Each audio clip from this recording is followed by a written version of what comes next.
sort of creepy, like skinny, tall, like image that has sort of popped up in social media, and he kind of is like a Slender Man, which is a creepy sort of 21st century boogeyman, you know, and yeah, I don't think we're creating it. I think Stacy and Jonathan, the writer and the director, created it. We're just living it, you know, and freaking out, you know, on camera. Right. Yeah. Well, Carrie Ann, you've been in some pretty trippy movies, Memento and The Matrix. How psychological and intense was this experience? Well, for me, probably the most challenging part of the whole process was actually reading the script, because it's pretty scary. My particular role isn't, I don't have to, you know, carry the weight of the movie like he does, and my part, I play a detective, and so I'm really witnessing what's going on, but it wasn't happening to me. So it wasn't really challenging at all for me in that way. It was fun. It was a fun time, but reading it was a challenge. It was scary, yeah, for sure. And I had to think about like, do I want to be in that? Like, it's a scary concept. It's a scary idea.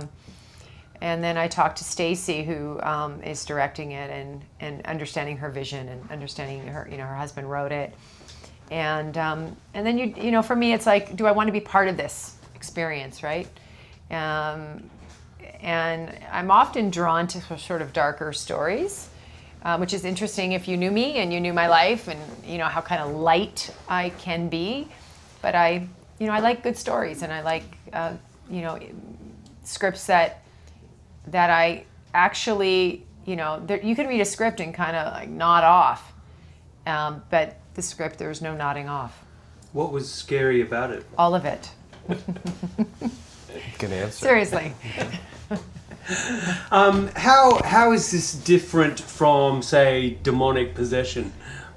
Oh, it's more subtle, which I think is the creepier aspect than a straight like drag me to hell or like a, you know, exorcism or something like that, because it really, they try for so long to just not freak out and not like acknowledge what is happening, because it's really subtle. It's, you know, he gets inside your head and makes you, it's not really possession, because you're sort of hallucinating things. You're seeing your girlfriend and your friend in a different way, and maybe you walk in and you see them like making you paranoid. It's like, making you paranoid, yeah. and then like it really sort of plays on your own fears, you know. So it's not really a possession. It's more of a, you know, feeling what your fear is and then projecting it onto the world until you really start to, you know, spiral, and so it's really.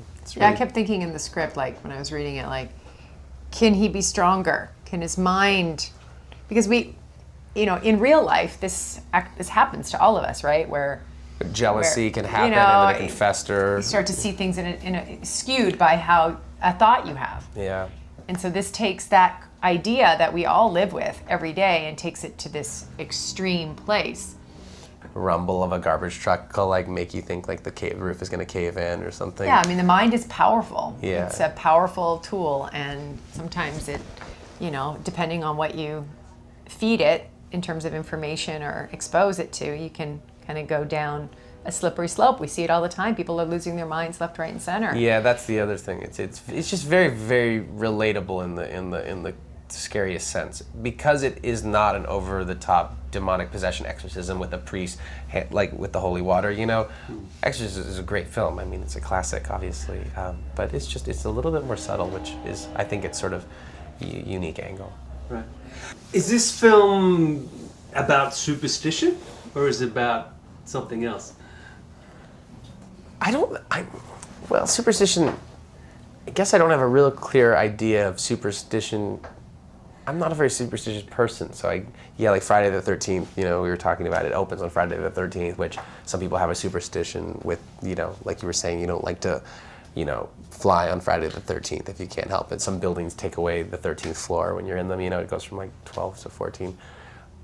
I guess it does have a little bit of superstition in it. For me, the aspect that is way more powerful is the power of the mind, and he's sort of I don't know, a physical manifestation of don't you sometimes feel like there is like a creepy like entity in your head like bolstering up something that's just in your head that's really not productive? Don't you say cancel, cancel, cancel 3 times if you have like a thought that you really don't want to have? I mean, I went to therapy Right? to like board a different train, Douglas. Don't go in there like it's like Yeah, I think we really do. We all every day have something, you know. I mean, I'll go onto a news feed and Oy. it's like I go, oh, that story, I want to read that story, and then I got the darn story in my mind, and I have to actually be disciplined not to read those stories because they ruin my day. Yeah, and this it's like that, but they ruin their existence. Yeah. Have you resolved those voices in your head yet? I have really good medical insurance. He's so pretty healthy. Yeah, He's a healthy yeah, person. Yeah. He's doing pretty good. Fantastic. Thank Yeah. you both so Thank much. you. Cheers. Thanks. Thank you.